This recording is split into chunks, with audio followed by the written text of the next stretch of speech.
Bonjour à tous, hein, c'est le live de 19h quotidien, donc je suis pas chez moi, je suis ailleurs, vous voyez, ça nous change un tout petit peu. 19h heure française, 18h heure algérienne, j'adore dire ça, ça m'amuse. Donc aujourd'hui, on va essayer de faire plus court quand même, parce que 17 minutes c'est pas possible, donc trois petites choses. Un témoignage que j'ai eu ici, mais alors c'est un message en privé que j'ai eu, donc j'ai évité de donner le nom, mais comme il est sympa, j'ai envie de le lire. Puis, évidemment, les Américains à Oran. Alors, je vois pas très bien là, mais voilà, les Américains à Oran, je vous en ai parlé. Puis, ce livre-là, Les pieds noirs à la mer, dont je vais vous parler aussi. Alors, j'attaque avec ce petit témoignage-là que j'ai reçu, moi, en privé, sur Messenger. Et sur Messenger, il y a marqué « Merci pour votre article, Paul. Fils et petit-fils de Pieds Noirs, je pars en juillet pour 8 jours de découverte et de quête. Votre article me conforte dans ma démarche, bien à vous, un mélange de peur, d'excitation et de soulagement se mêle en moi. Alors il est évident que j'ai très envie, lui, de l'attraper quand il va revenir au mois de juillet pour essayer d'avoir son avis sur ce qui s'est passé, pour voir un tout petit peu quand même si il a vécu des émotions fortes comme je les ai vécues moi. Et mélange de peur, bien sûr, ça c'est quand même inévitable de toute façon. Mélange d'excitation, alors ça c'est sûr, il y a toujours une excitation très forte quand on s'en va là-bas. C'est ça qui est fort d'ailleurs, c'est ça qui est bien, il y a une espèce quand même d'adrénaline qui naît, et c'est génial. Et de soulagement, parce qu'évidemment, quand on va là-bas, on y va surtout la première fois, pour régler des choses quand même. Hein. Donc je suis très content d'avoir reçu ça, et j'espère vraiment que j'aurai un retour, que j'aurai quelque chose, que je pourrai joindre cette personne pour pouvoir avoir son témoignage. Donc, on va parler des Américains à Oran, et je vais commencer par ce livre-là quand même, je vais vous lire l'introduction. C'est Alfred Salinas qui écrit Les Américains en Algérie. Alfred Salinas, c'est mon idole, il faut le savoir quand même, c'est quelqu'un d'absolument extraordinaire.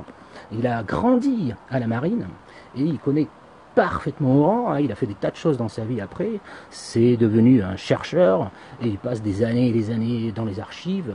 Et en l'occurrence, pour fabriquer ce livre, il a passé des années dans les archives américaines d'Oran, il a passé 3 ans dans les archives américaines. Et alors son texte d'introduction, il vaut le coup d'être lu. Je ne vais pas tout lire bien évidemment, mais c'est pas du tout un chercheur qui construit des livres derrière qui sont affreusement ennuyeux.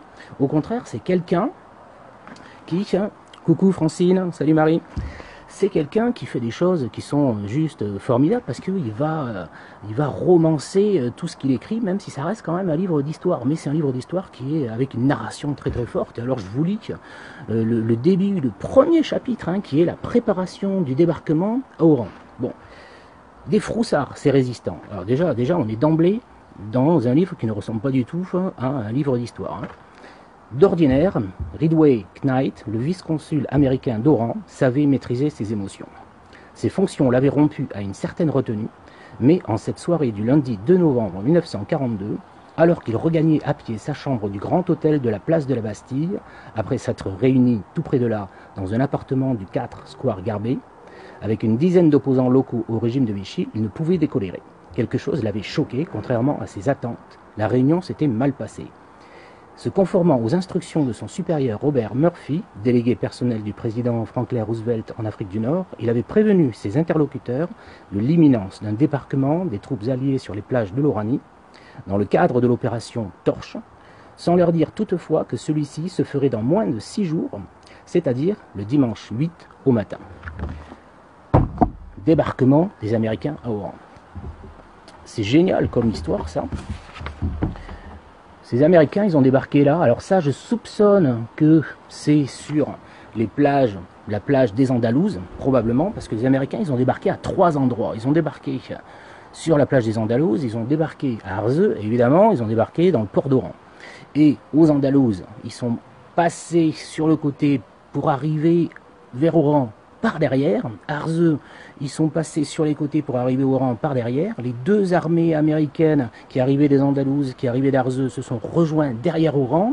Et Oran a été pris en entre deux pinces, les Américains qui attaquaient par devant au niveau du port et les Américains qui arrivaient par derrière. Bon, ils se sont fait coincer, ça a pris 3 jours. En 3 jours, c'était réglé, ça a été extrêmement violent. Et alors, quand je suis allé au cimetière de Tamasouet, où une partie de ma famille est enterrée, notamment la famille Souler, donc, à côté de la tombe de la petite fille dont je vous ai parlé hier, c'est-à-dire la sœur de ma mère qui a 11 ans et demi, enfin qui avait 11 ans et demi, il y a la tombe de Edmond Souler. Edmond Souler, qui s'est fait tuer au moment du débarquement, sauf que évidemment, il n'était pas du côté des Américains, lui. Il était au niveau de la batterie de Santa Cruz, au sommet de la colline, et il défendait le régime de Vichy contre le débarquement américain. Alors il faut bien se rendre compte de ce que ça veut dire quand même défendre le régime de Vichy contre le débarquement américain quand on est issu de cette dame-là, je vous en ai parlé l'autre jour, et que cette dame-là, je vais essayer de la remettre à l'endroit quand même, que cette dame-là, c'est la petite fille qui est là. C'est-à-dire quand même que ce Edmond Souler a des origines qui sont juives. Et il se retrouve en train de défendre le régime de Vichy, qui évidemment a remis les juifs à leur niveau d'indigènes, et à vrai dire même moins que ça. Et ce Edmond Souler, il est là, il est en train de défendre le régime de Vichy contre le débarquement d'Oran, et il se fait tuer. Il se fait tuer, et sur la tombe, il y a marqué ça. Alors je vais essayer de lire, parce que c'est quand même pas évident.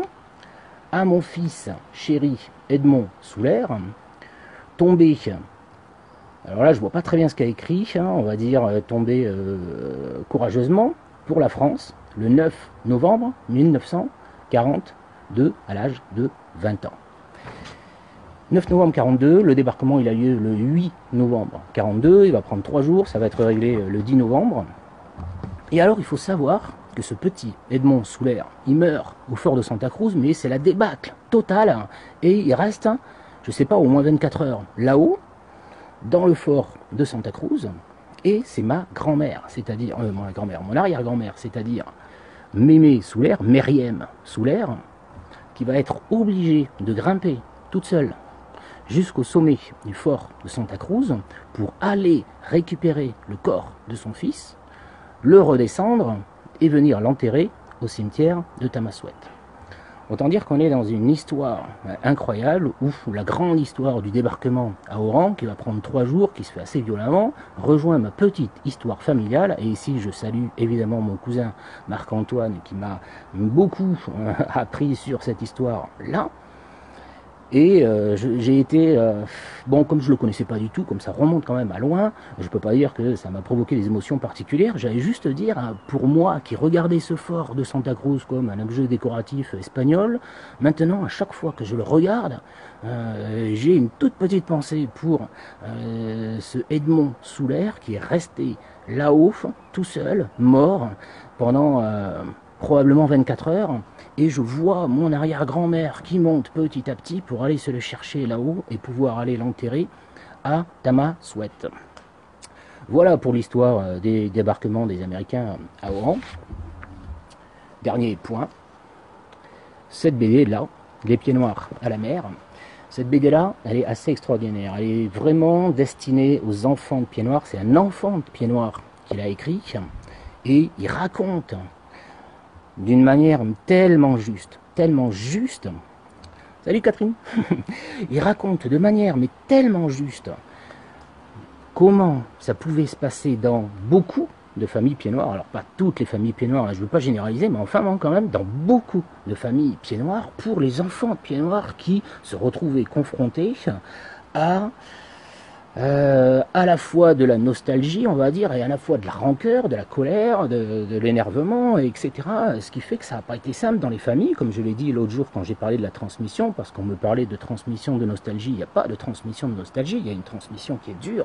Et alors dans cette BD-là, ce que fait Fred Neidhart, c'est juste formidable, parce qu'il arrive à ressaisir en quelques dessins et en quelques dialogues toute l'ambiance qu'il pouvait y avoir dans ces familles-là, une ambiance qui n'était pas évidente pour les enfants de Pieds Noirs. Et ça donne bien une idée de la façon dont ça fonctionnait à l'intérieur de ces familles.